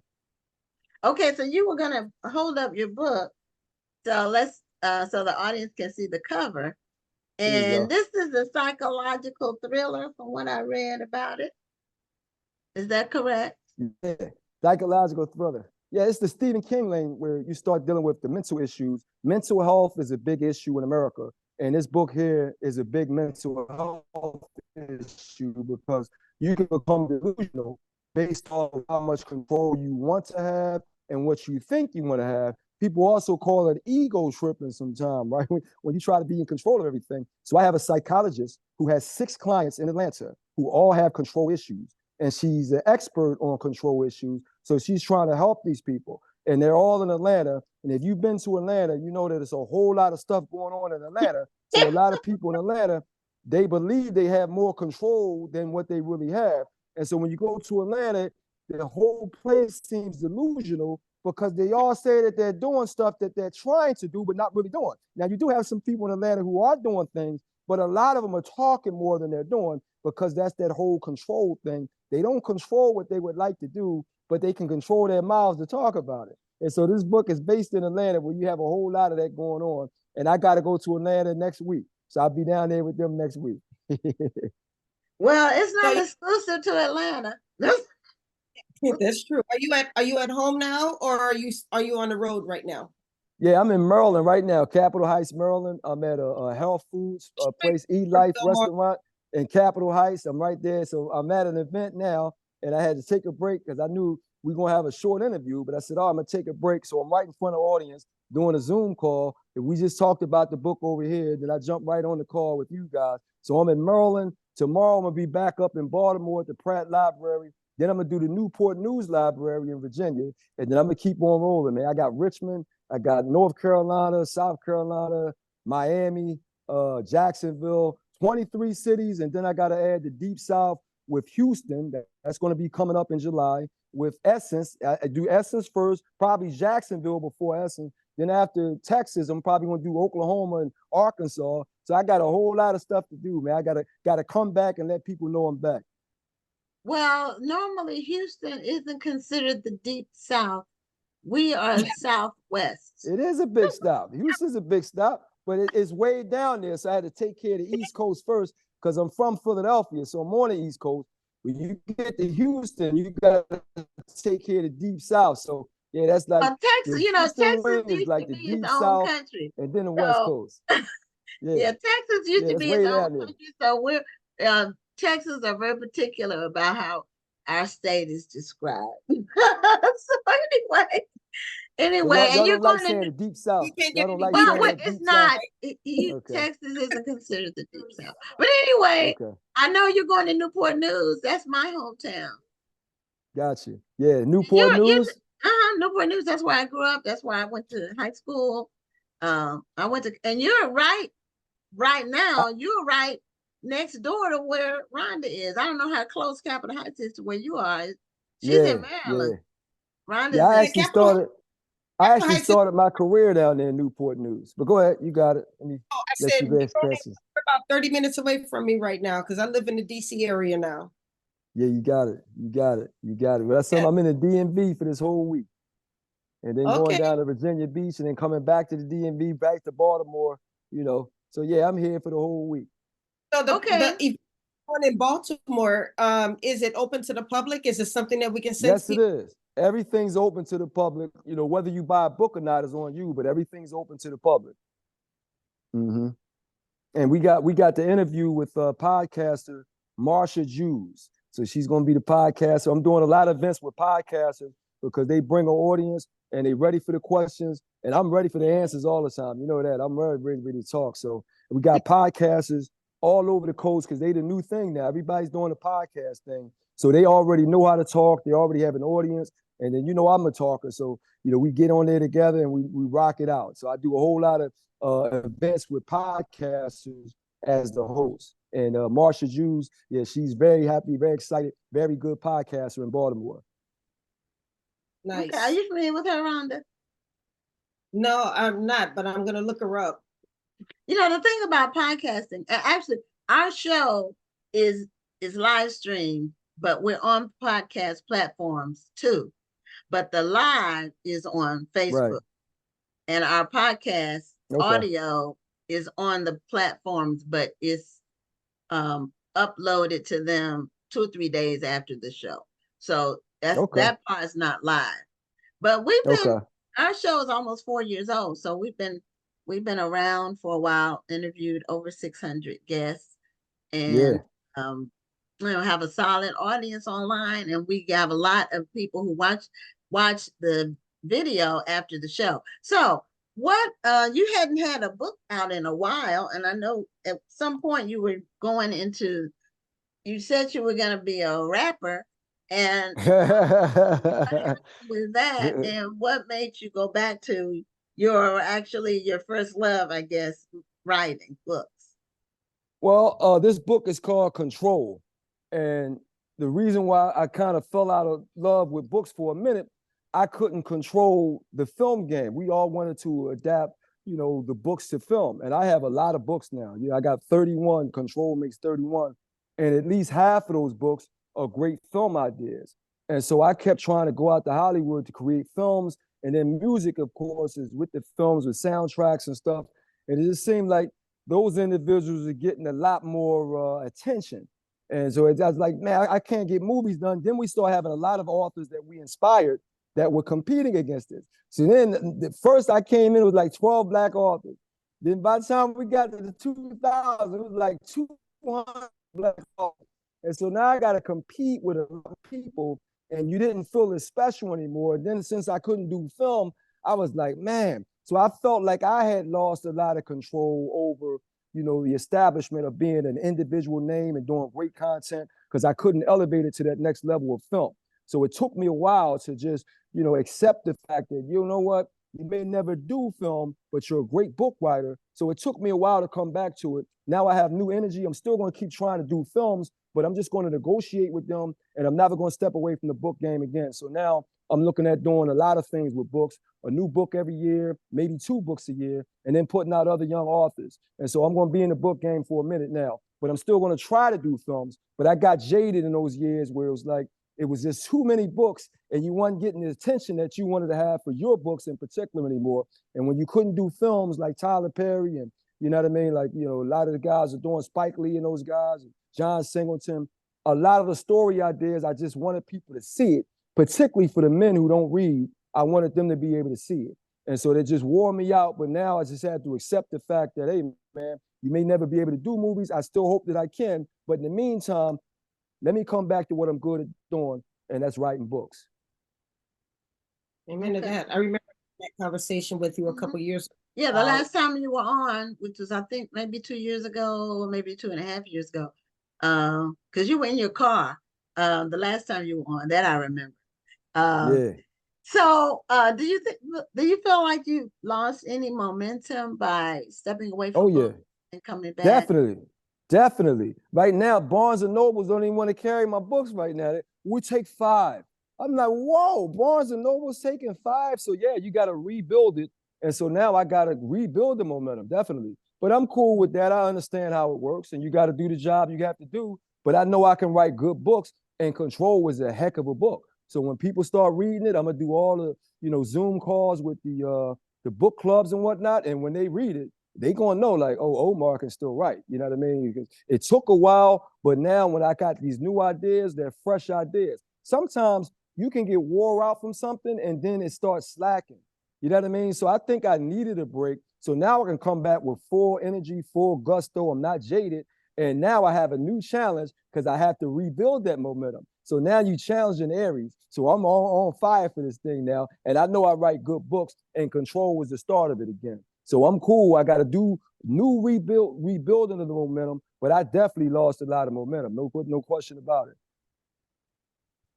So when you first got into the plot, because I remember when you first got into, in fact, I'm almost certain, I'm pretty sure, I'm almost like 99% certain. When we opened our bookstore in 2000, I think you were at our grand opening. So that's been 24 years ago. And as you said, when you first came out, there weren't that many books.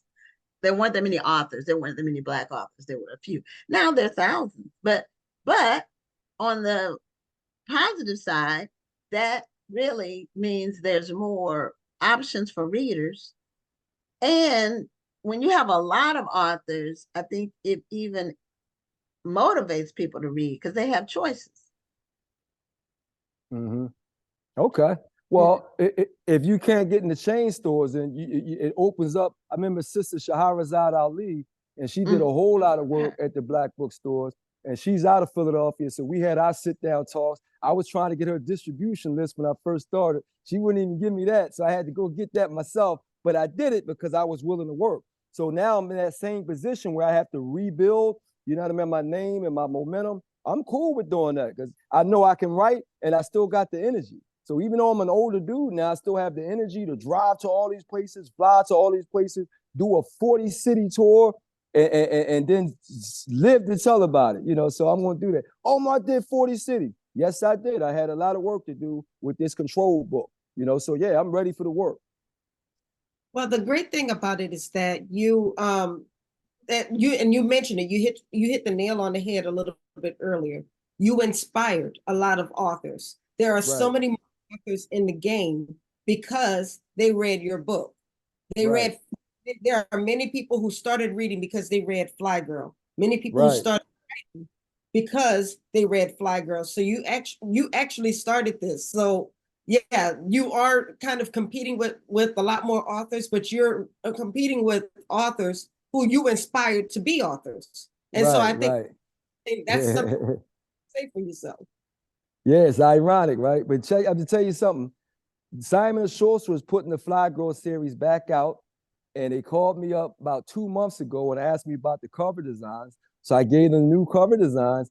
And when they put that in the book back out, they're going after the young people again. So I'm about to start all over again with the young people because the book is still an excellent book and the young people haven't been introduced to it. So my name's going to stretch again with the young people buying Fly Girl again. But now I got to grab all the other books, my Do Right Man, my Single Mom, my Sweet St. Louis, my Leslie, my Just Say No, and make sure that I push them to the social studies classes, the African American literature classes, the African American studies classes, and the American literature classes, because I wrote a lot of books about a lot of different subjects. I never was the kind of writer that wrote the same stuff all the time. I always took on different subjects from our community that were pressing topics. So now I can reintroduce them as social studies. Omar dealt with poverty, family, relationships, you know what I mean? All of them. Every book I wrote had a different issue because I'm a journalist. So I did that on purpose. So now when I come back to them, I can angle those books towards specific social studies and African American studies departments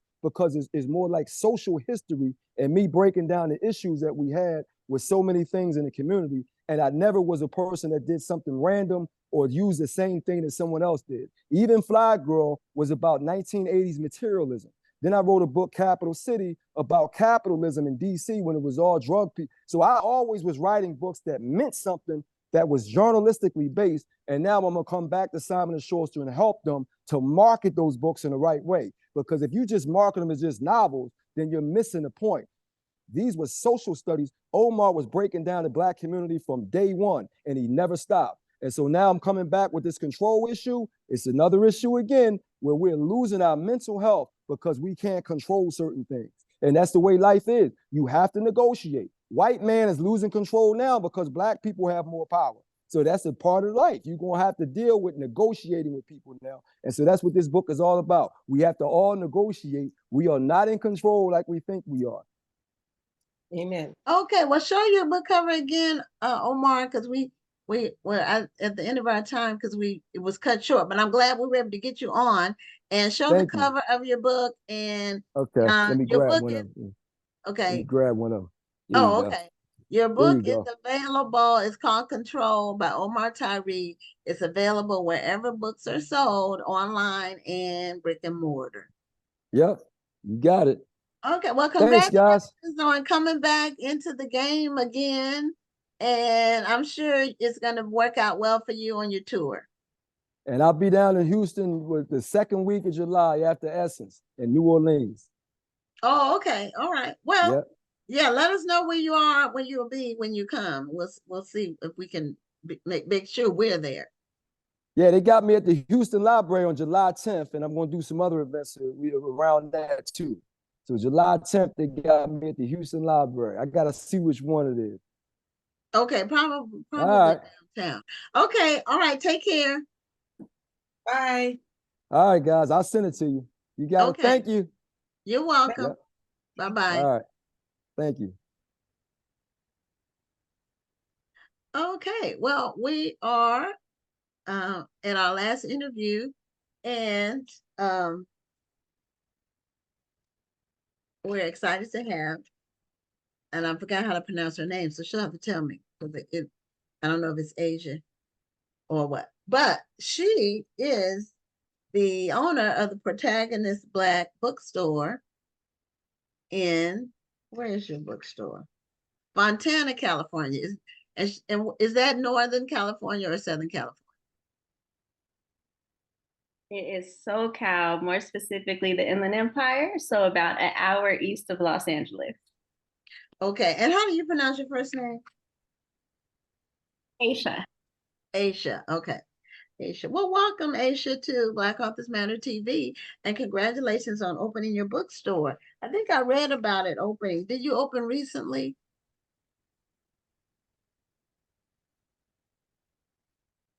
Thank you so much. It's wonderful to be here. This is super cool. I'm very excited. Okay. Now, did your bookstore open recently? So Protagonist Black has been open for almost a year. We launched Juneteenth of last year. Okay. That was our first weekend, and we have been off to the races ever since. Okay, that's a good launch pad. You know, is deciding when to launch. It should be strategic in some way, and that's a good, because you can make your launch, if it's Juneteenth, you can make it a Juneteenth holiday activity, you know, for people. So now you're in Hawaii right now. I am. So sorry for the time zone confusion. I'm 3 hours behind my usual Pacific time. So it's been an odd few days. I am in Oahu attending the National Conference on Race and Education. I work in higher education in my other life. I'm a sociologist by training. So I'm out here doing some professional development. And enjoying the scenery. I haven't been to Hawaii. I think Rhonda has, though. Have you been, Rhonda? Yeah, Hawaii is beautiful. Yeah, I've heard it's gorgeous. Just looking at the pictures, I mean, the video and the pictures is gorgeous. So that's on my list of places to go. I haven't been yet. So now, what made you name your bookstore Protagonist Black? Well, Protagonist and then Black, but the two together. Protagonist is Black? I thought that's the way I read it. No, it's Protagonist Black. It's Protagonist Black. Like, I read it wrong. But the protagonist could be Black too. Right, and we are very interested in Black protagonists. So we specialize in culturally diverse books and cocktail pairings. That's our whole thing. Everything in our collection is written by a person of color with an emphasis on Black authors and creators. So when I had this idea, you know, I was like, I want to, you know, bring this up to my husband. I want to go for it. I want to launch this thing. But I am a big marketing nerd, if you will. So I'm like, I only want to do it if it has a cool name. I said, God, if it's meant to be, give me a cool name for it. It'll come to me. I'm not going to search for it. And I was washing my hair. It was wash day, and it popped into my brain, Protagonist Black, and it's central to the work that we do, because it's important to us that Black folks can see themselves in all genres, at all ages. When I was a kid, it was difficult to find books by Black authors, right? And as I was curating a library for my kids, we live in a book desert. It was hard to find books by Black authors. The only stores we had were Barnes and Noble, and the closest independent bookstores were 40 minutes in opposite directions. And so those indie bookstores were the ones curating, you know, the things that we wanted for our kids. So I wanted it to be very clear from the moment that the customers interacted with us, what we stood for, what we were all about. I wanted our folks in the culture to be able to see themselves as soon as they arrived in the space, or as soon as they interacted with our website, our marketing, our socials. And, you know, we it's short for, well, when you shorten it, it becomes pro-Black, which is what we are, which is what we're all about. And so Protagonist Black was born on Wash Day. I like pro-Black. That's pretty cool. Yeah, I like that. You can But short. So, and I think I know the answer to this question, but I'm going to ask it now. Is it a requirement that every author sold in your store is Black, or that every book have a Black protagonist? So let's say there's a non-Black author who has a Black protagonist. Are they in the bookstore as well, or is this purely for Black authors? So everything in our store is written by a person of color. The majority of the works that we curate are by Black authors, but I believe in transparent representation. I think that the best folks to tell our stories are us. And so I am very careful not to put things in the store that are just optically representative, but are authentically from our community. That's very important to me. And so when we are picking out books to stock, when we're recommending titles, it's always going to be by a person of color, with the exception, there is one book that doesn't meet the rule. It's called The Marathon Don't Stop by Rob Kenner, and it's a biography of Nipsey Hussle, who is also very important to our community. And that's just a story that we had to amplify and share. So that's the one exception to the rule, but everything else in Protagonist Black is written by folks of color. You know, that reminded me of something. I had to constantly block and tackle on our Facebook page because we have a lot of followers, but we have stalkers or trollers or whatever you want to call it. And they'll leave a snarky remark, or sometimes they'll leave a stupid remark. And one lady said, why do you have to have the name Black? This is for the National Black Book Festival. Why do you have to have the name Black, the word Black in the name? Because it shouldn't matter. This is a white person. And she said, I don't care about the race of the author. Well, she really does, but she won't admit it because it's not an issue for her.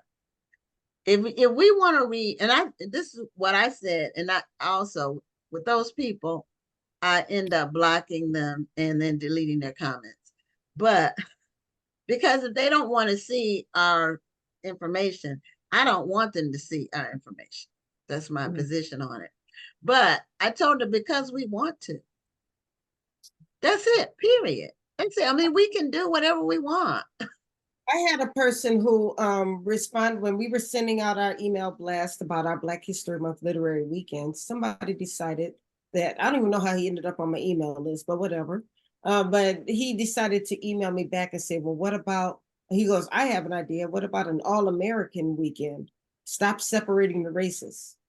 And you know, that's not what Black History Month is all about. That's not what Black Authors Matter TV is all about. No, but absolutely not. Because we've had non-Black people on the show, but we are unapologetic about our goal. And it's to amplify Black authors and Black literature in the whole sphere of it. And we don't apologize for it, period. And we won't, and we shouldn't have to. But then somebody will say, what if I wanted to put on a National White Book Festival? And I said, you already have a number of them. They just don't have the word white in the name. It's not, they're 99% white. They might invite one Black person or two. So just because you don't put it in the name doesn't mean it's not the reality. All of this to say is that, you know, you're going to have the hate comments, you're going to have the hate questions. But when you are strong in your beliefs and your platform and what you are trying to do, then you can actually hold fast to that. So I love the fact, I love the name Protagonist Black, and calling it Pro Black. I mean, I think it's beautiful. Mm-hmm. And so I said that, I told that story to thank you so tell much. people. Sometimes you just tell people because I want to, period. That's it. End of conversation. I don't have to justify anything to anybody, you know. That's why we pay for our Zoom and we pay for our Facebook. We're not beholding to anybody. And if anybody's offended, then let me block you. So then you won't have to see it if it offends you. And I do block. I'm constantly blocking and tackling just all kinds of stuff. The spammers, the scammers, people trying to get us to, get our passwords. People just posting their books over and over and over. Now, if somebody posts it once in a comment, okay. But if you go into every post we do and put in your book, you will be blocked. Because you're not allowed to do that. So anyway, I wanted to encourage you to let your store be what you want it to be and be the best at that. Yeah, I think that we've been lucky and intentional about curating a really amazing community. And we are so clear and steadfast in our vision for the shop that you can't really question it. It's not a space for you. I think that, all are welcome, but we celebrate what we celebrate and we're unapologetic about that. I think it is a very lucky accident of birth to not have had to think critically about your community. And so for people who ask, why do you need these spaces? Why does it have to be called this or that? I think that it's an opportunity for them to examine why they haven't had to do that, and what that means for their existence and their identity. And, be open. So many of our customers who are not folks of color, are open to dialogue. And I think that's because we set clear, unapologetic parameters. Like, it is what it is. You can't really attack it because we stand on business about it right out the gate. But the Facebook trolls, right? I hope y'all figure out how to get them out. There you go. Well, tell us a bit up every week about the store. How is it set up? Do you have book signings? Do you have events at your store? Yeah, so we operate primarily as a pop-up. So we pop up all over the place between the Los Angeles area and the Inland Empire where we are. And even beyond that, we kind of go where we're called. We are, building our reputation in our community, and folks request us out to their special events. So we get to travel and meet an amazing customer base that way. We also have a shared retail space within a nonprofit called the African American Advisory Alliance in Pomona, California, where folks can shop with us during the week. And that is an amazing, amazing organization to be a part of. It's a community center with these mini stores, if you will, called Anchors, all Black owned businesses, and folks can come and shop with all of us. And we throw a lot of programs out of that space. One of our most popular events has been our Reading on the Rocks Spirited Book Fair. It is a grown-up book fair like the one you remember from elementary school, but leveled up for grown-ups with cocktails and music and art. It's a complete vibe. We have a time every time. We do that quarterly. We also have a Friends of the Shop program, which is our way of supporting our local independent authors. They are allowed to, I won't say allowed, but they are welcome to come and table at our events and sell their books directly to our customer base, which has been amazing. So there's so much talent in our area, and being able to highlight some of those folks in our spaces has been very cool. So yeah, we do events quarterly. We do have signings, and we have a couple different ways folks can shop with us in person and online. Now, how many days a week are you open? During the week, Tuesday through Friday, and pop-ups, the schedule can vary, but every Saturday at our local farmers market, and then Sundays as invited. So we'll often do special events on Sundays. Oh, that's probably a great way to network during the farmers markets. Definitely, definitely. So we try to challenge ourselves to be in spaces where bookstores typically aren't, because that was the whole point of us starting it. And so we've been able to get connected with schools and offer our services to libraries and groups doing professional development and diversity, equity, and inclusion work. And so it's been a really cool way to kind of test where we want our permanent store to land when it's time for the full brick and mortar to open. Okay. I was just sitting here thinking about, when we have the word Black in our names of our events or our stores or whatever, some of that is so our customers can find us. Otherwise, how would they, if they're looking for something culturally specific, they need to be able to find it. And the way they can find it is in the name. And so, that's otherwise you just one of, it's marketing. When you market, you need to know your audience and you need to be able to identify them and make it easy for them to find you. That's part of selling. It's part of promoting. And so I don't see that changing. Yeah. There was at some point there was the hope of I won't call it colorblind, but that race wouldn't matter. Okay, that I think people maybe thought that, or maybe they hoped that, but it's, culture matters. People don't give up. The Irish didn't give up St. Patrick's Day. They assimilated, but they still kept their stuff. And so, the Mexicans still celebrate Cinco de Mayo. And so, and it's culture. So you shouldn't have to give up your culture to assimilate. You can assimilate the portion that you want. And that's all part of being a free American.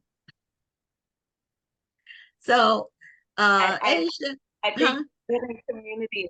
I think the building of community is key. I think that the way that we build community is by not only seeing our differences and noticing them, but then affirming them and being accepting of them. You can't truly value me as a human, as a person, if you don't see all of who I am. So I am radically against folks seeking color blindness as their way. Saying they don't see color. They're telling stories. Right. They're not It's being like, truthful. why to erase me in that way? Right. That's honoring who I am. And so I'm just a watered down blob. Exactly. And so I think I'm a DEI practitioner. And so I think a lot, and I ask folks who do my workshops and things to think a lot about the identities that precede them when they go into a room. And for me, Blackness is always going to be at the top of that list, followed by being a woman. And then everything else after that, right? So the way that folks perceive me, the way that I navigate the world is with those two lenses first. So of course, when you come into me and my Black husband's shop, it's gonna be very, very blackity black because we are who we are. Congratulations on taking that giant leap to have a bookstore. As people know that watch the show, my husband and I had a brick and mortar from 2000 to 2010, and so we went through all the challenges and the joys, and you have to do a lot of keeping your ear to the ground and listening to your customers. It's very important, and keeping your overhead as low as possible. Well, we're at the end of our interview time. Just tell people again the name of your store and where it's located. Yes, the name of my store is Protagonist Black. If you follow us on Instagram at Protagonist Black, you will be able to see everywhere that we plan to be, everywhere that we're going, everywhere that we are currently. You can shop with us online, www.protagonistblack.com. My name is Aysia Brown. My co-founder is my husband, Kevin Brown, and we can't wait to have y'all shop with us. Okay, and so thank you so much for having me. You're welcome. Enjoy the rest of your time in Hawaii. Thank you. Thank you. Okay, well, that was our final interview. We had an interesting show tonight, and we have some really great shows coming up. I think the next 3 or 4 weeks are booked. We will not have a show on the week during the week of the 4th of July, just to let you all know that in advance, because that's a week of vacation for people, including us. We can take a break. And so, but the rest of the weeks we will be on Tuesday nights at 7 p.m. Central and 8 p.m. Eastern. That's it for this week. I'm Gwen Richardson signing off. And I'm Dr. Rhonda Lawson. Have a wonderful evening and a great week. Thank you for tuning in, and join us next Tuesday at 7 p.m. Central, 8 p.m. Eastern for another edition of Black Authors Matter TV.